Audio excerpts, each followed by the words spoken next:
Meu nome é Diana, tenho 32 anos e cuido da operação de um grupo de restaurantes que serve cerca de 3.000 pessoas por semana em 4 unidades.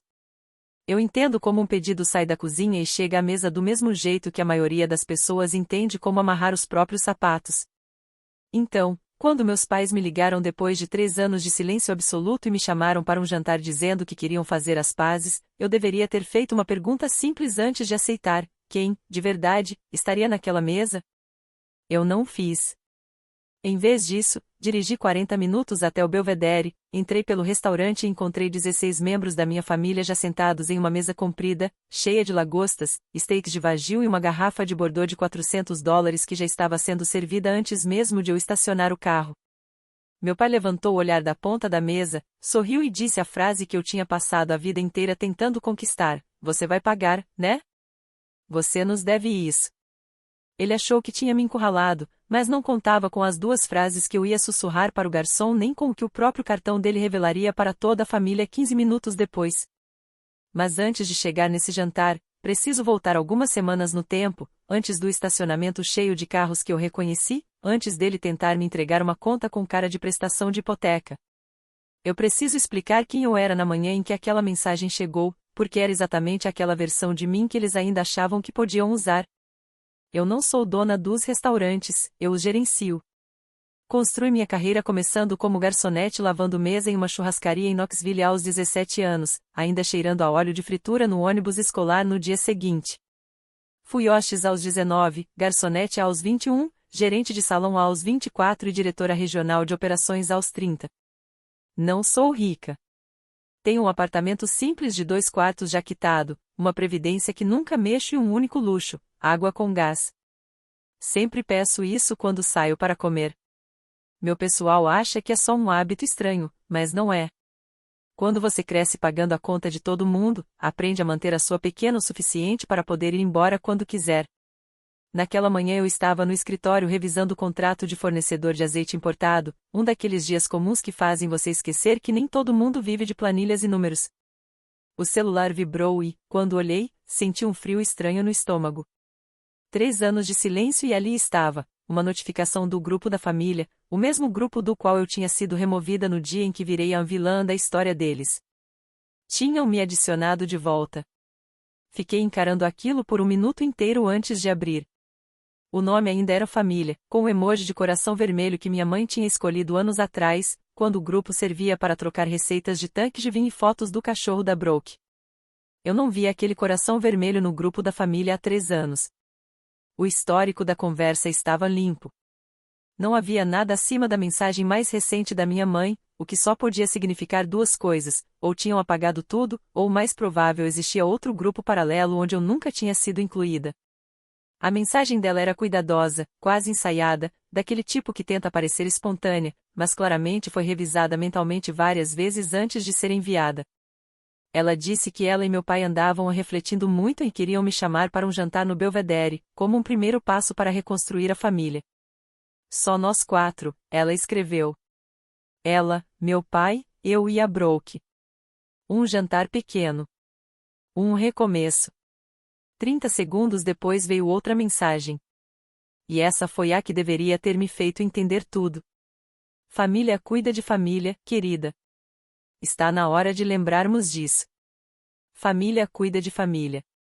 Ela dizia isso quando eu tinha 19 anos e minhas gorjetas de garçonete a ajudavam a pagar a conta de luz. Dizia quando eu tinha 23 e meu pai precisava de alguém para assinar como fiadora do financiamento da caminhonete. Dizia quando o primeiro apartamento da Brooke deu errado e eu, em silêncio, paguei o depósito para não virar um drama. Na nossa casa, família cuida de família nunca foi uma frase bonita. Era uma regra com um único significado: Diana resolve. Eu li a mensagem 2 vezes. E percebi uma coisa que ficou presa na minha cabeça: minha mãe não tinha pedido desculpas. Não tinha dito que estavam errados. Ela tinha falado em recomeçar. Uma linguagem vaga, sem culpa, sem responsável, como se ninguém tivesse quebrado nada. Eu respondi: eu vou. Depois coloquei o celular virado para baixo na mesa e voltei para o contrato do azeite importado, fingindo que minhas mãos não estavam tremendo. 3 anos antes disso, minha irmã Brooke decidiu abrir um café. Não foi plano de negócio. Não foi estudo de mercado. Foi só uma ideia depois de ver um lugar em Charleston com parede de tijolo aparente e menu artesanal e pensar, eu consigo fazer isso. Ela tinha 26 anos, nunca tinha administrado nenhuma banca de limonada, mas precisava de um empréstimo de $75.000 para começar. O banco aprovou com uma condição, fiador. E esse fiador deveria ser eu. Minha mãe ligou num domingo. Meu pai estava do lado dela, braços cruzados, já irritado antes mesmo de eu atender. A Brooke precisava daquilo. Era o sonho dela. Eu tinha crédito bom, estabilidade, histórico de sempre ajudar. Só assina, Diana. Eu pedi para ver o plano de negócio. A Brooke não tinha. Perguntei sobre margem de lucro, aluguel, fornecedores. Ela me olhou como se eu tivesse ofendido a própria ideia de cozinhar. A voz da minha mãe mudou na hora. Ela é sua irmã. Você não precisa de planilha para amar sua irmã. Eu disse não. Não porque não me importava com a Brooke. Eu me importava. Mas porque eu já tinha visto gente demais no ramo da gastronomia afundar dinheiro em ideias sem estrutura nenhuma. E eu sabia exatamente como 75 mil de dívida de outra pessoa aparecem às 3 da manhã, quando o café está vazio e a conta continua existindo. Meu pai levantou da cadeira, apontou para a porta e disse a frase que encerrou tudo por 3 anos. Se você não ajuda essa família, então não faz mais parte dela. Dirigi de volta para casa. Na manhã seguinte, eu já tinha sido removida da família. Ninguém ligou. Ninguém mandou mensagem. Por 3 anos, eu fui a filha que amava dinheiro mais do que a própria irmã. E aqui vem a parte que é difícil admitir. O silêncio quase me quebrou. Não porque eles estavam certos, eu sabia que não estavam. Mas porque eu sentia falta de ser necessária. Esse é o ferimento real. E eu só consegui dar nome a isso depois de 2 anos de terapia com a doutora Khan. Eu tinha sido a solucionadora da família desde os 17 anos. Meu primeiro salário ia direto para o mercado. A restituição de imposto virava tratamento dentário da minha mãe. Quando o câmbio do carro do meu pai quebrou, eu paguei o conserto e disse que era coberto pela garantia, porque eu sabia que ele nunca aceitaria um favor vindo da própria filha de 22 anos. Quando a Brooke casou, eu paguei a floricultura, o fotógrafo e metade da recepção. E ainda sorri enquanto minha mãe brindava dizendo que tinha criado 2 meninas fortes. 2 meninas fortes. Uma única conta. Eu não fazia isso por generosidade. Eu fazia porque, em algum ponto da adolescência, eu aprendi que a forma mais rápida de manter a paz na minha família era garantir que ninguém precisasse pedir 2 vezes. Pedi uma vez, a Diana resolve. Todo mundo fica tranquilo. O jantar continua. Eu treinei aquilo. Eu ensinei meus pais que meu dinheiro funcionava como máquina automática, coloca a culpa, sai pagamento. E quando a máquina finalmente parou de funcionar, eles não tentaram consertar. Simplesmente desligaram e seguiram em frente. Então, quando a mensagem da minha mãe apareceu depois de 3 anos, a família cuida de família, querida, meu corpo reagiu antes da minha cabeça. Foi como um reflexo antigo voltando de repente, um músculo que eu não alongava há muito tempo. Vai. Resolve. Paga o que for, faz tudo voltar a ficar em silêncio. Mas junto disso eu também ouvi a voz da doutora Khan, calma, constante, quase irritantemente clara. Você ensinou eles a sempre esperarem que você pagasse. Esse foi o erro que precisa ser corrigido. Não pagando mais, mas parando. Minha colega Jace tinha me avisado. Ela sentou comigo no almoço no dia seguinte ao convite e disse, Diana, isso aí tem cara de armadilha. Eu ri na hora, porque a Jace nunca tinha nem conhecido minha família, e mesmo assim enxergava aquilo com mais clareza do que eu. Meu sous-chefe, Marco, foi ainda mais direto. Não vai. Mas eu já tinha decidido. Não porque eu acreditava neles. Não porque eu esperava um pedido de desculpas. Eu queria sentar naquela mesa e descobrir se 3 anos tinham mudado alguma coisa, ou se o silêncio tinha sido só uma versão mais longa da mesma conversa de sempre. Aquela em que eu escutava, engolia e pagava. Eu queria um fechamento, mesmo que esse fechamento fosse só confirmar que a porta já estava definitivamente trancada. E tinha mais uma coisa também. E eu vou ser honesta sobre isso, porque acho que algumas pessoas vão entender. Eu sentia falta da minha mãe. Não era daquela mãe que eu sentia falta. Não há que organizava tudo em silêncio. Não há que fazia contas emocionais de quem devia o quê. Eu sentia falta da outra. Da mulher que me ensinou a fazer corbreado numa frigideira de ferro quando eu tinha 9 anos, cantando Dolly Parton enquanto a manteiga derretia na panela. Essa versão dela não me ligava há 3 anos também. Mas, às vezes, em noites mais silenciosas, era como se eu ainda ouvisse a música. Então eu disse para Jace que eu ia. Disse para o Marco que eu ficaria bem. E repeti isso para mim mesma até quase acreditar. Eu impus uma regra simples, um jantar, com educação. Sem dinheiro envolvido. E, se algo parecesse errado, eu iria embora antes da sobremesa. Escrevi isso num post-it e colei no volante no dia do jantar. Um jantar. Depois casa. O papel ainda estava ali quando entrei no estacionamento do Belvedere e comecei a contar os carros. Eu me vesti de forma simples de propósito. Calça preta, uma blusa cinza que eu uso em reunião com fornecedores, sapato baixo. Sem joias, só um relógio de prata pequeno que eu mesma me dei no ano em que virei diretora regional. Não era para impressionar ninguém. Era só algo que eu tinha conquistado. E ele marcava o tempo direito que já parecia suficiente. Eu não queria entrar ali parecendo que estava me exibindo. Minha família já achava isso de mim. A verdade é que eu dirigia um Honda com 9 anos de uso e fazia marmita no domingo como metade do país. A viagem levou 40 minutos.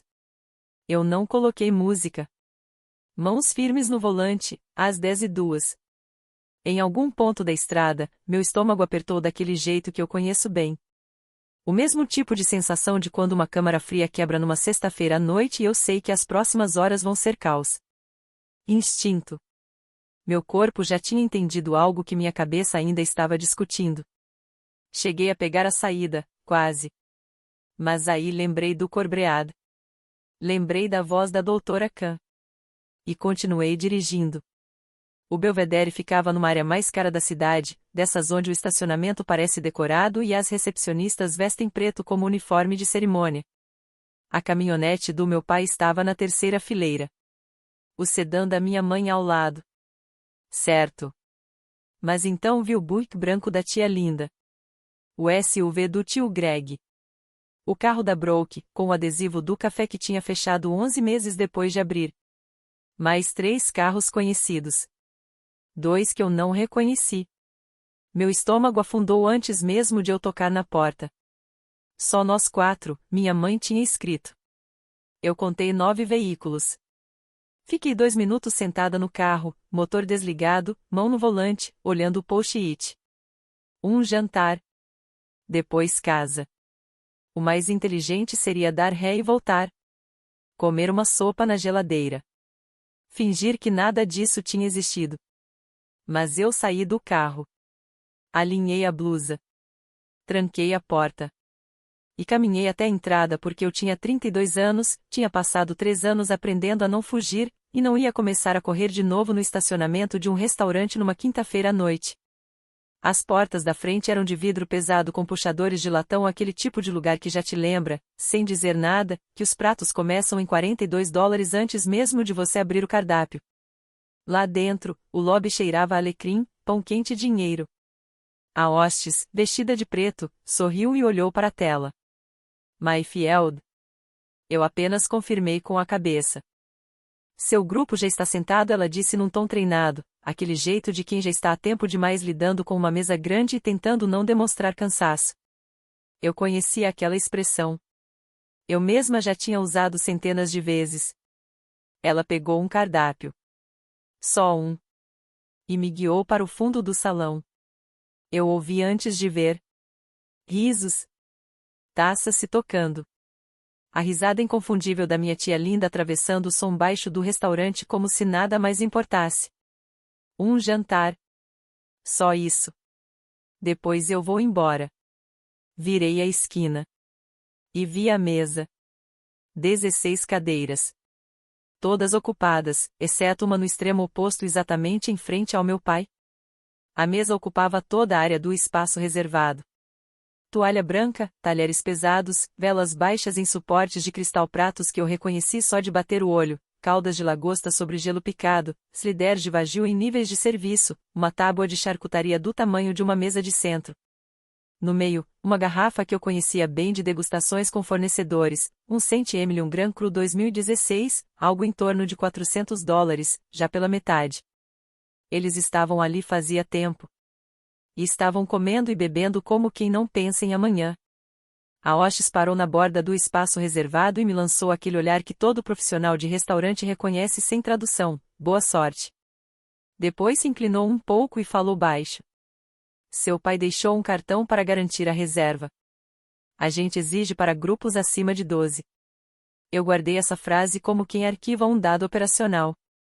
Sem emoção. Só informação. O cartão dele estava registrado. Ele tinha garantido a mesa. E, ainda assim, alguma coisa dentro de mim já sabia que não era nele que aquela conta ia cair. Minha mãe me viu primeiro. Ela levantou com os 2 braços abertos, e todas as cabeças na mesa viraram na minha direção. Diana. Ah, querida, olha você. E então, aplausos. Aplausos mesmo. Como se eu tivesse voltado de algum lugar importante. Como se eu não tivesse sido apagada da vida deles por 3 anos. O tio Greg assobiou. A tia Linda levou a mão ao peito como se estivesse emocionada. A Brooke levantou a taça de vinho e sorriu aquele sorriso que parece bonito de longe, mas não aquece nada de perto. 16 pessoas. Lagosta.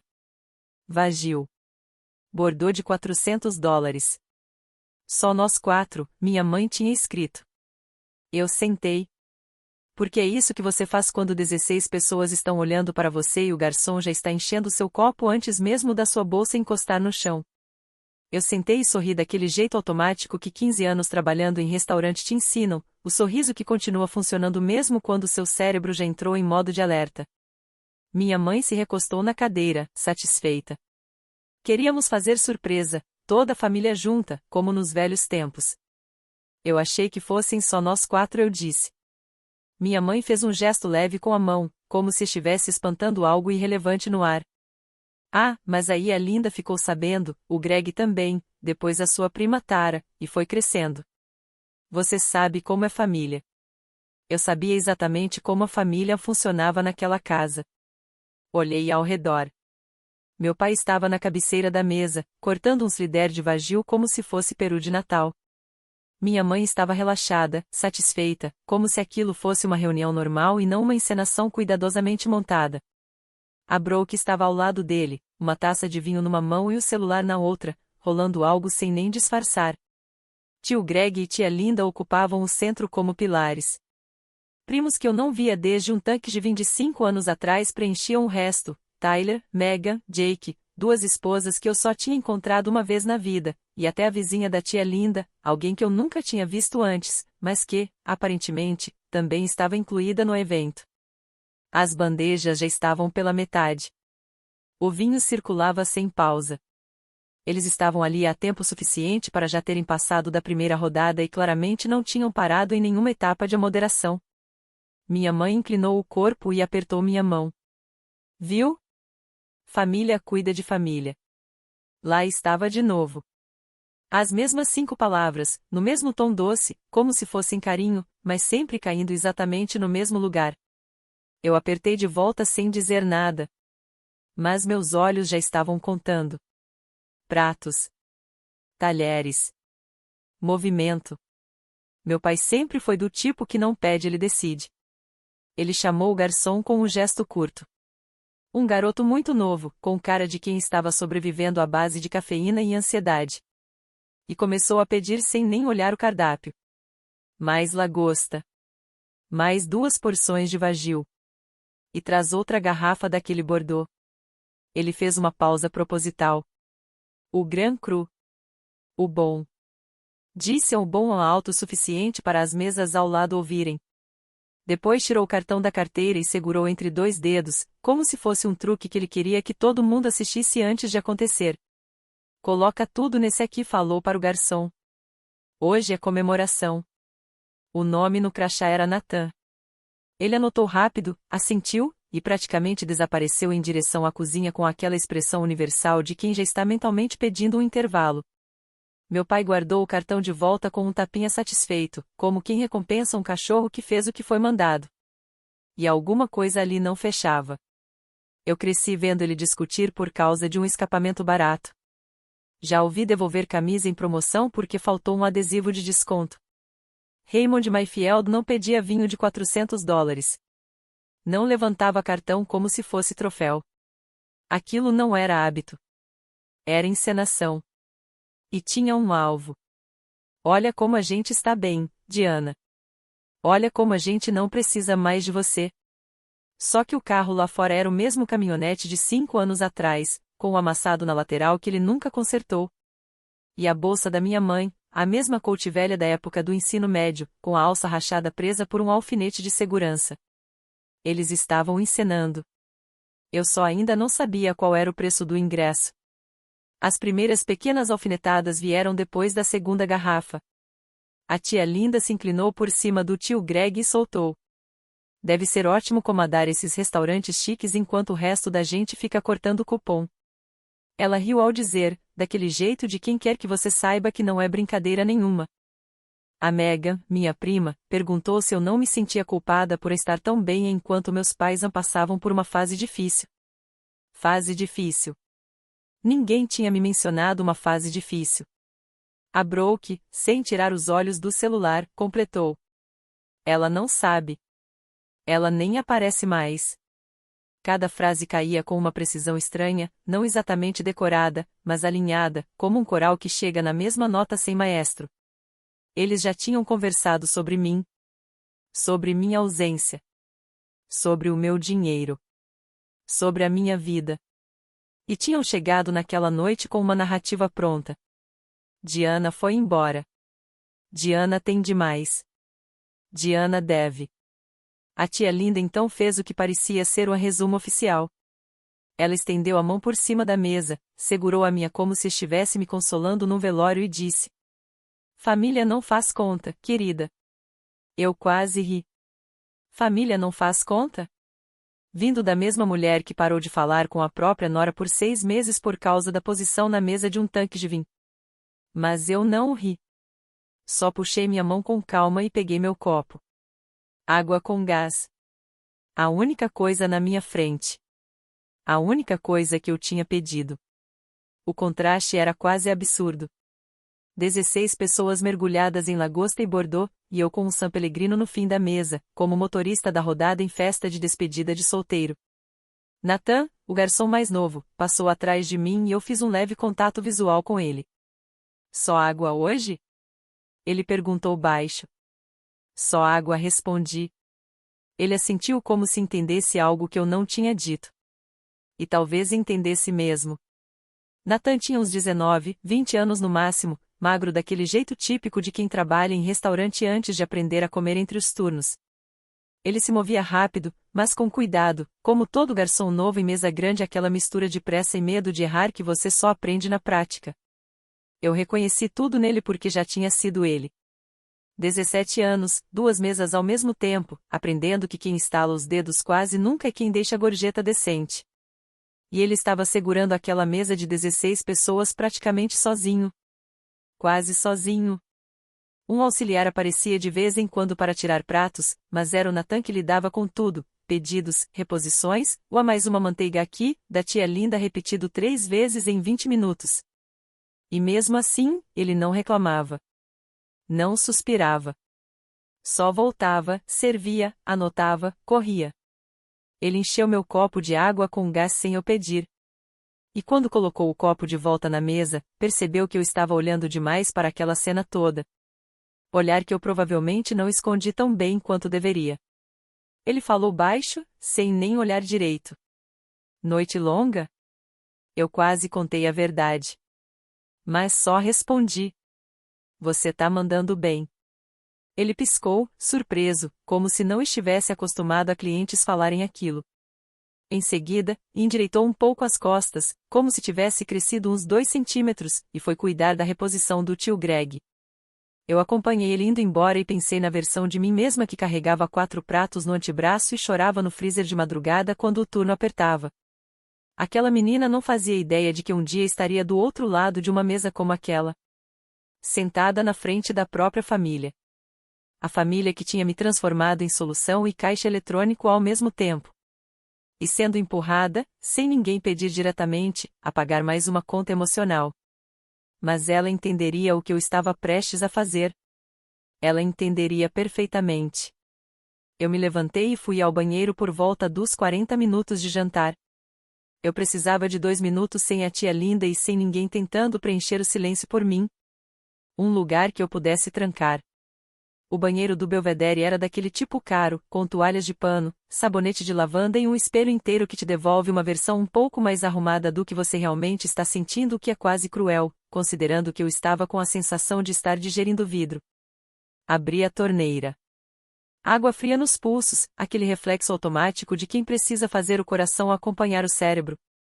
Foi quando eu vi um celular em cima da bancada de mármore, tela ainda acesa, capinha cheia de adesivos de margarida. O celular da Brooke. Ela deve ter deixado ali antes, distraída com alguma coisa. Ela sempre deixava coisas para trás.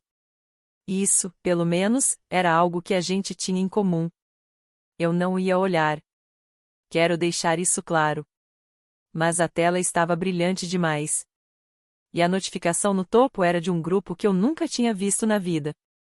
A prévia do texto foi suficiente para minha mão parar no meio do movimento de pegar papel toalha. O grupo se chamava Plano do Jantar. 3 pessoas, mãe, pai, Brooke. A última mensagem, de 4 dias antes, era da minha mãe. Eu li só o começo, e reconheci na hora.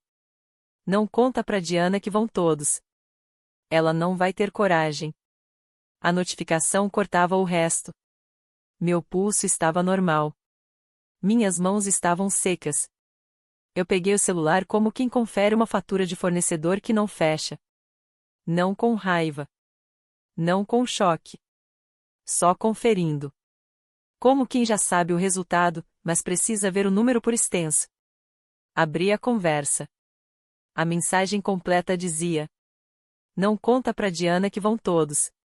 Quando ela chegar e vir a família inteira olhando, ela não vai ter coragem de dizer não. Ela nunca aguentou cena. Abaixo disso, meu pai respondeu: só garante que ela sente no meu lado. Eu resolvo o pedido. E a Brooke? Pede logo o que for melhor antes dela chegar. Depois que estiver na mesa, ela não vai devolver mesmo, kkk. Continuei descendo. 3 semanas de mensagens. Minha mãe organizando quem ia. Linda vai. Greg vai. Megan confirmou se tiver vinho. Meu pai falava mais baixo nessas mensagens, mais prático, quase administrativo. Estacionamento, horário da reserva, como venderam o convite de um jeito que parecesse espontâneo. E então vieram as mensagens que fizeram meu estômago gelar. Minha mãe, 10 dias atrás. O banco ligou de novo na quinta. A gente precisa resolver isso antes de junho. Meu pai. A Diana consegue segurar a gente até a primavera. Ela tem mais do que o suficiente. E a última, como se alguém tivesse jogado um saco de pedras no chão da minha cabeça. Minha mãe, 8 dias atrás. Não é pedir dinheiro. É trazer ela de volta para a família. Ela devia ser grata por ainda estarmos dando essa chance. Grata. Eles queriam que eu ficasse grata pela oportunidade de ser enganada e levada para um jantar de 16 pessoas num restaurante que eu mesma talvez nem escolheria, para pagar uma conta que eu não pedi, resolver uma crise da qual ninguém me avisou, para uma família que me descartou no momento em que eu disse a não da última vez. Eu devolvi o celular da Brooke exatamente onde estava. Tela para baixo. Lavei as mãos. E me encarei no espelho. Aquele tipo de espelho de restaurante caro que sempre te devolve uma versão um pouco mais apresentável de você mesma, como se até a realidade ali fosse editada. E eu pensei: eu sei o que vocês estão fazendo. Eu sei exatamente quanto isso custa. E, pela primeira vez em 15 anos, eu não vou pagar. Fiquei ali por um segundo segurando essa verdade sem deixar cair. E o mais estranho não foi a raiva. Foi a calma. Não era vazio. Não era choque. Era clareza. Aquele tipo de silêncio que aparece numa cozinha segundos antes do rush do jantar, tudo no lugar, nada desperdiçado, cada estação pronta. Se você já descobriu que era valorizado pelo que você entrega e não por quem você é, você sabe exatamente o quanto aquele chão de azulejo parece frio. Respira. Fica comigo. E se inscreve, porque o que eu fiz depois eu planejei no tempo que leva para secar as mãos. Eu voltei para a mesa com a mesma expressão de quem acabou de receber um fiscal da vigilância sanitária sem aviso, educada, neutra, impossível de ler, totalmente funcional. Ninguém percebeu nada diferente. A tia Linda continuava uma história sobre o divórcio da vizinha. O tio Greg já ia no terceiro pedaço de lagosta. A Brooke tinha recuperado o celular e voltado a rolar a tela, completamente fora da realidade. Mas agora eu via coisas que antes eu não via ou escolhia não ver.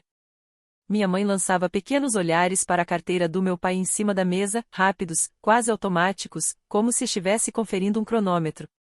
O riso dele vinha um pouco alto demais, forçado em alguns momentos, aquele tipo de risada que cobre nervosismo com volume. A segunda garrafa de vinho já estava quase vazia, e ninguém sugeria parar. Por que sugeririam? Eles não estavam pagando. Eu estava. Esse era o ponto da noite. E cada prato, cada lagosta, cada vagil, cada gole daquele bordô de $400 era mais um tijolo naquela parede que eles estavam levantando ao meu redor alto o suficiente para eu não sair sem fazer exatamente a cena que passei a vida inteira tentando evitar. Eu comecei a fazer perguntas simples, quase casuais, aquelas que você usa quando está atualizando a vida depois de 3 anos, não perguntas que você faz quando já sabe as respostas e só está observando as mentiras se organizarem na sua frente. E o café, Brooke? A taça dela parou no meio do caminho até a boca. Ah! Ela soltou, rápido demais, como quem arranca um curativo. Fechou. O mercado não ajudou. Entendi. Que pena. Durou quanto tempo? 11 meses. Minha mãe entrou na conversa antes que o silêncio tivesse chance de crescer.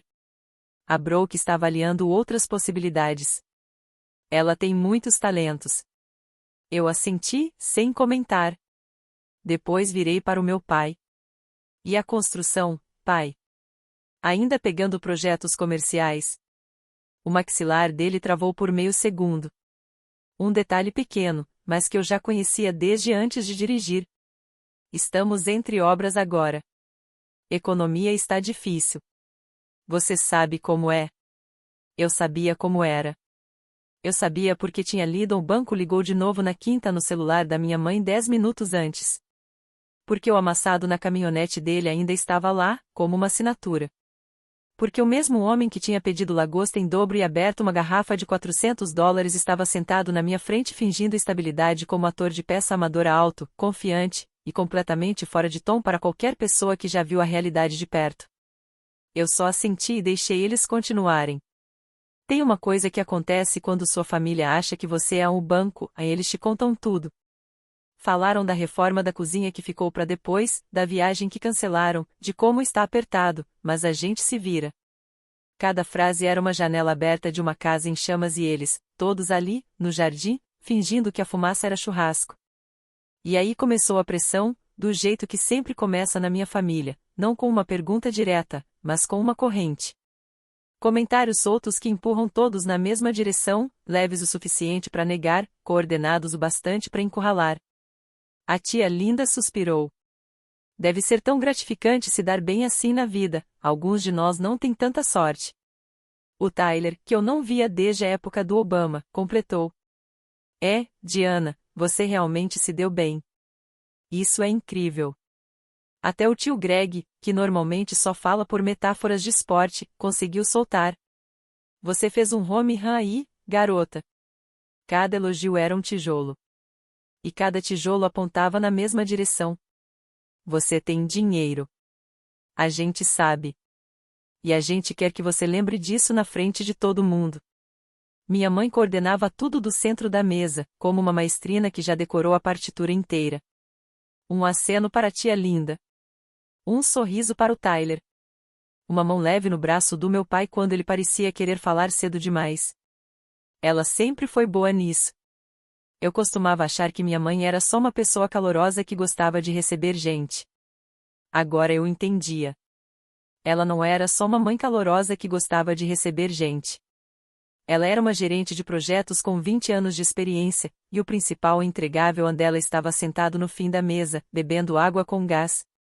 Os menus de sobremesa chegaram. A tia Linda pediu creme brulee sem nem olhar o preço.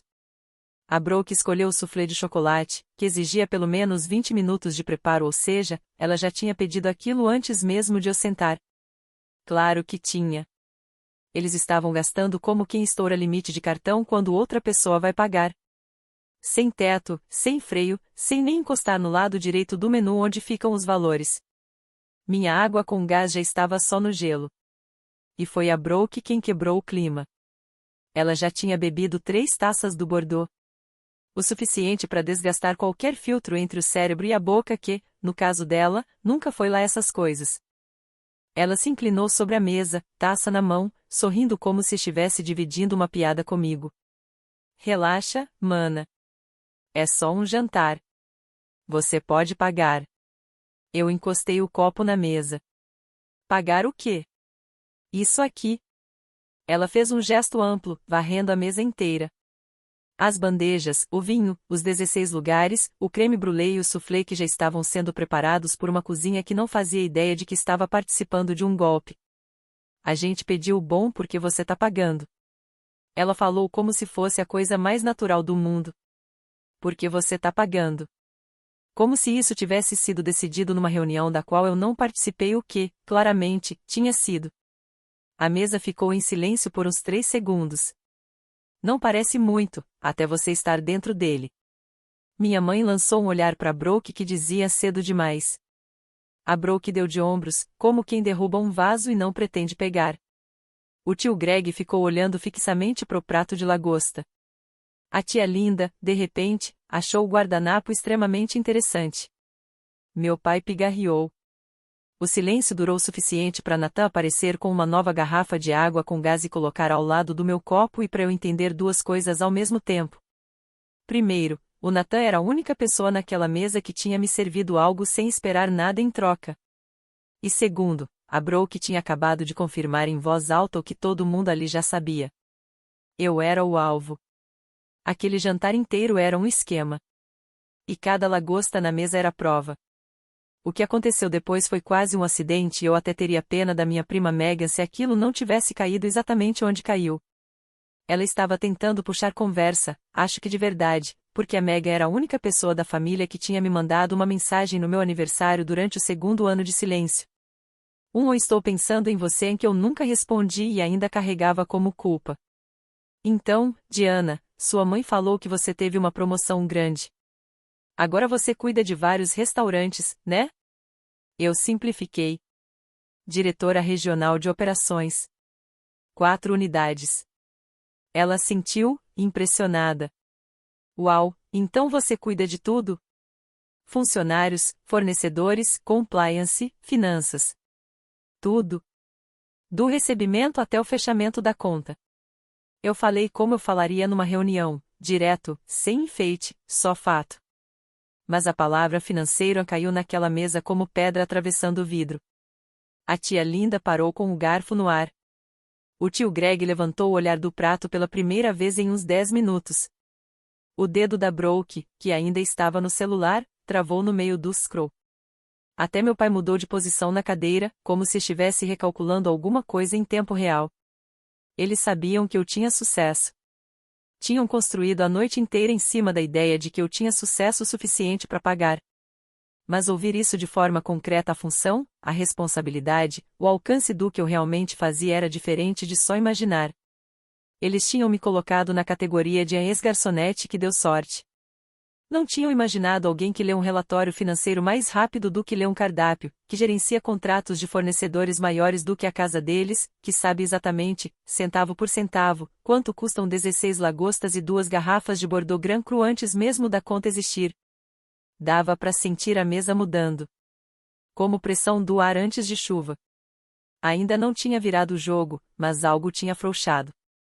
Meu pai esperou até a sobremesa. Estratégico, isso eu tinha que admitir. O soufflé chegou, o creme brulee já estava quebrado, e a segunda garrafa de Bordeaux estava virada no gelo, quase vazia. A mesa estava quente, lenta, pesada de açúcar e vinho, e todo mundo com aquela satisfação confortável de quem comeu bem e não pensa em quem vai pagar. Meu pai largou o garfo. Juntou as mãos na beirada da mesa. Um gesto que eu já tinha visto antes em contrato, em discurso de tanque de vinho, na vez em que ele me disse, aos 23, que precisava de um fiador só dessa vez. Ele me olhou. Sem crueldade. Sem raiva. Com aquela calma ensaiada de quem acredita que está sendo perfeitamente razoável. Diana, ele sorriu, você vai pagar, né? Você nos deve isso. 5 palavras. Você nos deve isso. 16 pessoas ouviram. O Nathan, atrás de mim, repondo o café da tia Linda, ouviu. O casal da mesa ao lado, fingindo não prestar atenção, ouviu. Minha mãe assentiu como se fosse óbvio. Minha irmã deu um meio sorriso. Minha tia já estava alcançando mais manteiga, como se o assunto tivesse sido encerrado. Você nos deve. 3 anos de silêncio e ninguém naquela mesa tinha dito desculpa, ou a gente errou, ou sentimos sua falta por qualquer motivo que não fosse interesse. Você nos deve isso. Eu olhei para o meu pai do outro lado daquela mesa coberta de restos de um jantar que eu não pedi, cercada por uma família que eu não tinha sido informada que estaria ali, segurando um copo de água que eu mesma tinha me servido. E senti algo inesperado. Alívio. Porque a decisão que eu estava com medo de tomar, acabou de ser tomada por eles. Eu não respondi de imediato. Eu já aprendi que o silêncio faz mais efeito do que palavras num lugar cheio de gente acostumada a ser obedecida. Foram 3 segundos. 5. Aquele tipo de silêncio que faz uma mesa com 16 pessoas começar a se mexer na cadeira, pegar copo d'água sem necessidade, e de repente descobrir que o detalhe mais interessante do mundo é qualquer ponto fixo na parede atrás de você. Por 15 anos eu paguei para evitar exatamente isso. Eu paguei cada conta para não ter cena. Cobri empréstimos, depósitos, consultas, floricultura, dívida pequena, dívida grande, dívida só dessa vez. Porque o custo de dizer não sempre foi esse, uma sala cheia de olhares esperando, como se o meu amor tivesse tabela de preço e a minha presença precisasse ser comprada em parcelas. 15 anos. Milhares de dólares. E, de repente, o ingresso da minha própria família tinha sido anunciado em voz alta naquela mesa como algo em torno de $80 por pessoa fora vinho, fora lagosta, fora o imposto emocional de ser lembrada só quando convém. Eu olhei para as mãos do meu pai, ainda juntas, ainda firmes. Para o rosto da minha mãe, ainda suave, ainda em modo performance. Para Brooke, que já tinha voltado ao celular como se a conversa tivesse acabado antes mesmo de começar. Para o Nathan, parado perto da estação de serviço, observando tudo com aquela atenção cuidadosa de quem sente que algo importante está acontecendo, mas ainda não sabe nomear. E então olhei para minha água com gás. Meio copo, refletindo a luz das velas como uma promessa silenciosa que eu mesma tinha esquecido que tinha feito. Coloquei o guardanapo na mesa. Sorri. Vou resolver umas coisas ali, eu disse, e me levantei. Minha mãe soltou o ar, como se estivesse satisfeita. A tia Linda levou a mão ao peito. Meu pai descruzou as mãos. E todos eles acharam que tinham vencido alguma coisa. Só que tem um detalhe, 15 anos atrás de um Rothschild ensinam uma coisa muito simples. Quem controla a conta, controla a mesa. Minha família achava que controlava tudo. Eles escolheram o restaurante, o horário, o menu, a plateia e até o roteiro da cobrança. Tinham 16 pessoas do lado deles, 2 garrafas de vinho, 3 anos de silêncio acumulado e uma expectativa já escrita. Eu tinha 2 frases e um garçom chamado Nathan. Se você já entrou numa situação onde todo mundo esperava que você cedesse, e você não cedeu, você já sabe o tipo de ponto sem volta que isso cria. Eu não fui em direção ao caixa da frente. Eu fui para a estação de serviço no fundo do salão, onde o Nathan organizava os porta-contas e um gerente de piso chamado David revisava um pedido. David usava uniforme padrão, camisa preta, gravata preta, rádio no ouvido. E tinha aquela expressão de quem já viu gente demais tentando resolver problema demais do jeito errado. Eu parei na frente dele. Com licença, David. Ele virou. Sorriso profissional. Claro. Em que posso ajudar? Eu mantive a voz baixa. Sem teatro. Sem tensão aparente. Sou o tom exato de quem trabalha em restaurante e sabe que algumas coisas não são para o salão inteiro ouvir. Nathan estava ao lado dele, ouvindo tudo com atenção, os olhos alertas, a bandeja equilibrada no quadril.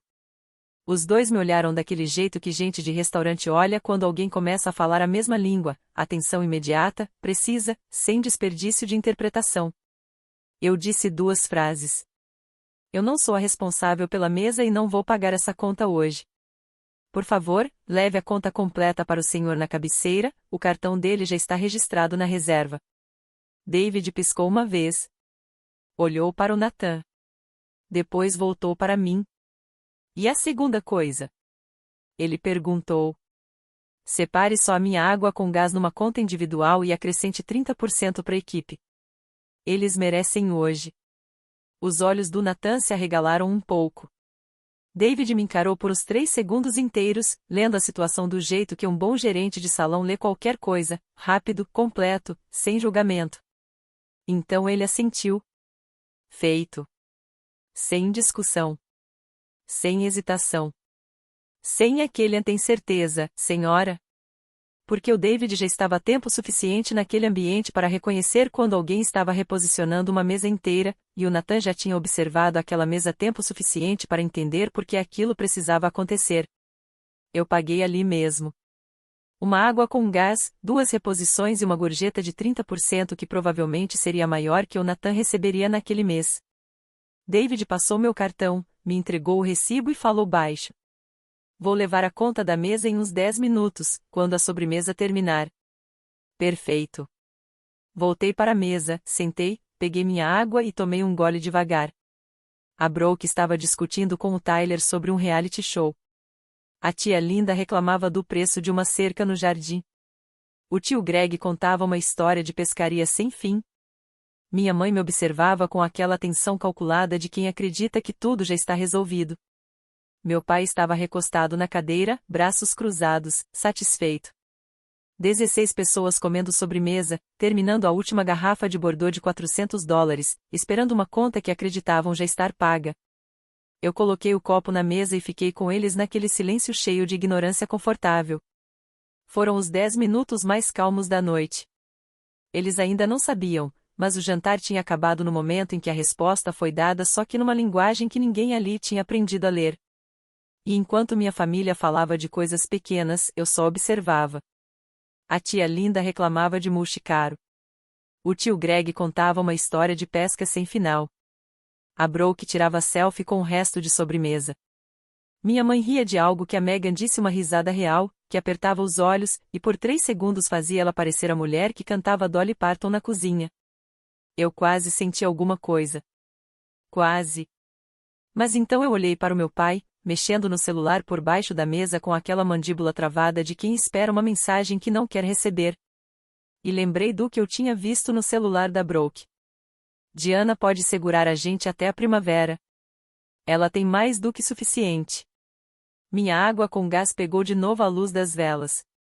Eu fiquei olhando as bolhas subindo e estourando, uma por uma, pequenas implosões que ninguém ali parecia notar. E, por um instante, eu vi a outra versão de mim. A Diana de 17 anos, de avental, equilibrando 4 pratos no antebraço, aprendendo a sorrir enquanto os ombros queimavam de cansaço. Aquela versão teria pago. Teria puxado o cartão, coberto a mesa inteira, chamado aquilo de amor, e depois teria ido embora para casa, chorado no banho e não contado para ninguém. Mas eu não era mais ela. Nathan apareceu na borda do salão e, antes mesmo de dar o primeiro passo, eu já sabia exatamente para qual cadeira ele estava indo. Ele colocou o porta-conta de couro, com o logo do Belvedere em relevo diretamente na frente do meu pai. Não no centro da mesa. Não perto de mim. Na frente de Raymond Mayfield. O homem que fez a reserva. O homem cujo cartão estava registrado. O homem que tinha dito coloca tudo nesse aqui 2 horas antes. A conversa morreu na hora, como vela apagada no vento. Meu pai encarou o porta-conta por 2 segundos. Dava para ver ele processando. A conta deveria ir para Diana. A conta deveria ir para Diana. A conta está na minha frente. Minha mãe arregalou os olhos. Olhou para mim. Depois para a conta. Depois para mim de novo. E pela primeira vez a noite inteira, a postura dela rachou o suficiente para deixar aparecer a matemática correndo por trás. Diana. Ela começou. Meu pai se recuperou primeiro. Ele sempre se recuperava primeiro. Era especialista nisso, em nunca admitir surpresa. Pegou o porta-conta com naturalidade, abriu com um movimento leve e não olhou o total. Ele não podia olhar. Porque se ele olhasse aquele número na frente de 16 pessoas, o teatro acabava. Eu resolvo isso, ele disse, já tirando o cartão da carteira com o mesmo gesto ensaiado de antes. E entregou para o Nathan sem tirar os olhos de mim. Estamos comemorando, lembra? Nathan pegou o cartão. Já volto, senhor, ele disse. Calmo. Educado. Daquele jeito que você fala quando já sabe o que vai acontecer, e a outra pessoa não. Meu pai se recostou na cadeira, cruzou os braços e me lançou um sorriso cheio de certeza, como se o cartão dele ainda fosse a última linha de defesa. Nathan voltou 4 minutos depois. Parou ao lado da cadeira do meu pai. Se inclinou um pouco e falou num tom baixo, controlado, mas alto o suficiente para uma mesa que já tinha parado de respirar. Desculpe, senhor, o cartão foi recusado. Ninguém se mexeu. O sorriso do meu pai ficou no rosto por mais um segundo automático, como uma lâmpada que ainda demora a apagar depois que desliga o interruptor. Depois apagou. Tenta de novo, ele disse. Nathan assentiu. Sumiu. Voltou 2 minutos depois. Mesmo gesto, mesma calma. Senhor, ainda não foi aprovado. Gostaria de tentar outro cartão, senhor? Meu pai levou a mão de volta à carteira. Os dedos passaram pelos compartimentos com uma pressa que ele não tentou esconder. Um cartão. Depois outro. Depois um terceiro, puxado de trás da carteira de motorista, como se fosse uma última bala esquecida numa arma que ele jurava já ter descarregado. Ele entregou para o Nathan. A mesa inteira ficou em silêncio. 16 pessoas. Nenhum talher se mexendo. Nenhum vinho sendo servido. Nenhuma risada. Só o som da dignidade do Raymond Mayfield sendo comprimida dentro de uma carteira que ele não conseguia mais fechar direito. Nathan voltou uma terceira vez. Ele nem precisou falar. O rosto dele já dizia tudo. Meu pai olhou para ele. Depois olhou para mim. Não com raiva. Ainda não. Era pior. Era aquele olhar cru, sem defesa, de alguém que acabou de entender na frente de todo mundo que importa que o chão não era seguro em nenhum momento, e que ele só tinha escolhido não ver. O tipo de olhar que você dá para um bote salva-vidas se afastando do navio. Eu peguei minha água com gás. Tomei um gole.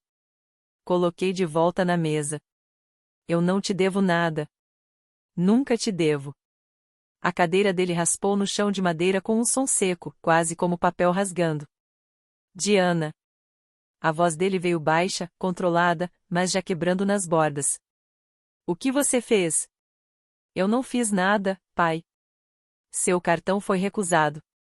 Isso é entre você e o seu banco. Ele tentou continuar. Você deveria. Ele parou no meio da frase. Mas já era tarde. A frase ficou no ar, inteira mesmo incompleta. Você deveria pagar. Minha mãe começou a chorar. Não aquele choro silencioso. Era o outro. O ensaiado. Suspiros, mãos no rosto, movimentos calculados de quem sabe exatamente onde o olhar da plateia vai cair. Depois de tudo que a gente fez por você, depois de tudo que eu carreguei, como você consegue ficar aí? O que vocês fizeram por mim, mãe? Minha voz não subiu. Não mudou. Eu continuei sentada, com as mãos em volta do copo. Me diz. Na frente de todo mundo. O que vocês fizeram por mim nos últimos 3 anos? A Brooke bateu a mão na mesa. Isso é ridículo. Você sempre faz tudo ser sobre você. A tia Linda tentou me tocar no braço. Diana, querida, seu pai está claramente envergonhado. Você não pode só. Não. Uma palavra só. Do jeito que eu falaria com um fornecedor tentando me entregar algo fora do contrato. Direta. Final. Sem espaço. E então meu pai quebrou. Não com raiva. Dessa vez, com algo pior. A voz dele baixou, e por um instante feio, verdadeiro, ele soou como um homem parado dentro de uma casa escura, sem saber onde está o interruptor. Diana, por favor, a gente tá afundando. Eu vi ele. Vi o homem assustado por trás da postura, o pai que perdeu o negócio, perdeu o controle, perdeu orgulho e não conseguiu admitir isso até o cartão de crédito fazer isso por ele. Eu vi. E por um segundo, doeu. Mas aí ele completou. E você ia deixar a gente assim? E a dor parou. Porque mesmo afundando, ele ainda estava estendendo a mão não para mim, mas pro meu dinheiro. Eu me levantei. Sem pressa. Sem espetáculo. Do jeito que você levanta quando já decidiu, e não precisa mais da permissão da sala para ir embora. Pai. Eu sinto muito que vocês estejam passando por isso. De verdade. Mas isso aqui? Eu apontei para a mesa. Pratos vazios, garrafas viradas, restos de sobremesa, 16 rostos me encarando como se eu fosse a vilã de uma história que eles tinham ensaiado a semana inteira. Isso não é um pedido de ajuda. Isso é uma armadilha. Vocês não me chamaram para reatar. Vocês me chamaram para pagar. O choro da minha mãe mudou de tom. Virou mais duro. Isso não é justo, Diana. A gente só queria você de volta. Vocês queriam eu de volta, ou o que eu podia cobrir, mãe? Minha voz ficou estável. Eu li as mensagens. Ela pode segurar a gente até a primavera. A mesa ficou sem cor. O rosto da Brooke perdeu o sangue. A mão da minha mãe subiu até a boca. Meu pai encarou a toalha da mesa, como se ela fosse mais fácil de enfrentar do que eu. Se vocês precisam de ajuda de verdade mesmo, eu sento com vocês, com um consultor financeiro, e a gente organiza um plano. Sem teatro. Sem público. Sem lagosta. Mas eu não vou pagar essa conta. Eu não pedi isso. Eu não fui informada disso. E eu não devo isso a vocês. Eu não devo nada. Nunca devo. Ninguém falou nada. Eu peguei minha bolsa. Olhei para minha mãe e falei a última coisa que eu diria naquela mesa. Vocês sempre disseram que família cuida de família. Então por que eu fui a única que fez isso? E fui embora. Passei pelo Busser, pela Hostes, pelas portas de vidro pesado com maçanetas de bronze. O Natan me alcançou perto do guarda-volumes. Senhora? Ele segurava meu recibo. Obrigado. Ele disse baixo. Sincero. Eu encostei de leve no ombro dele. Você tá indo bem. Falei de novo. Então saí. O estacionamento estava quieto. Noite de quinta, ar morno, cigarras começando nos canteiros bem cuidados que faziam o Belvedere parecer mais importante do que era. Entrei no carro, desliguei o motor, abaixei o vidro. E vi o post-it ainda preso no volante. Um jantar, depois casa. Um jantar. Peguei o celular da bolsa e abri o grupo da família. As mensagens já estavam chegando em massa. Minha mãe, a tia Linda, a Brooke, primos que eu não ouvia falar há anos todos digitando ao mesmo tempo. Uma enxurrada de exclamações, acusações e aquele tipo específico de raiva que só aparece quando alguém é pego no ato. Eu não li. Rolei direto até o final, toquei em sair do grupo e vi a confirmação aparecer na tela. Diana saiu da conversa. Coloquei o celular no banco do passageiro. Liguei o carro e fui para casa no mesmo silêncio com que tinha ido. Só que, dessa vez, o silêncio não era ansiedade. Era meu. O que veio depois foi mais quieto do que eu imaginava. Ninguém me ligou naquela noite. Nem no dia seguinte. Nem nos dias depois. O grupo continuou sem mim. Eu sei porque a Mega, minha prima, aquela que tinha me mandado mensagem no meu aniversário, me procurou em privado uma semana depois. Eu só queria te dizer, ela escreveu, que aquilo foi a coisa mais honesta que alguém já fez num jantar de família em 20 anos. Desculpa por eu ter participado. A Megan foi a única que pediu desculpa. 3 semanas depois, a Brooke me mandou mensagem. Não para se desculpar. Para perguntar se eu podia emprestar o primeiro e o último mês de aluguel de um novo apartamento. Eu respondi com o nome de um serviço de aconselhamento financeiro e desejei boa sorte. Ela não respondeu. Pela Mega, eu fui sabendo do resto aos poucos, nos meses seguintes. O negócio de construção do meu pai tinha quebrado 18 meses antes daquele jantar. Mas apostas em 2 projetos comerciais que desandaram. Minha mãe vinha cobrindo o mínimo de 4 cartões com uma linha de crédito do imóvel que agora estava estourada. A casa foi colocada à venda em julho. Eles se mudaram para um aluguel menor, numa cidade 30 minutos ao sul. A Brooke conseguiu um emprego em um consultório odontológico, atendendo o telefone. Nada disso era o que eu queria para eles. Mas também não era algo que eu tivesse causado. Era consequência de decisões tomadas muito antes de eu entrar no Belvedere e não era meu para consertar. Mesmo assim, eu fiz o que tinha prometido na mesa. Liguei para o meu pai 6 semanas depois e ofereci sentar com ele e um consultor financeiro. Ele desligou. Eu não liguei de novo. Mas a oferta continua de pé. Eu aprendi que a coisa mais cara que você pode comprar é a paz de outras pessoas com o seu silêncio. E a noite em que parei de pagar por isso, foi a noite em que, pela primeira vez, eu fiquei realmente livre. Essa é a minha história. 16 lugares, um copo de água e um cartão de crédito que disse a verdade que ninguém mais queria dizer. Se você já foi um banco da família, entenda isso: ajudar é escolha, não dívida. E limite não precisa ser barulhento para ser definitivo. Compartilha com alguém que precisa ouvir isso. Comenta aqui, se inscreve, e a gente se vê no próximo.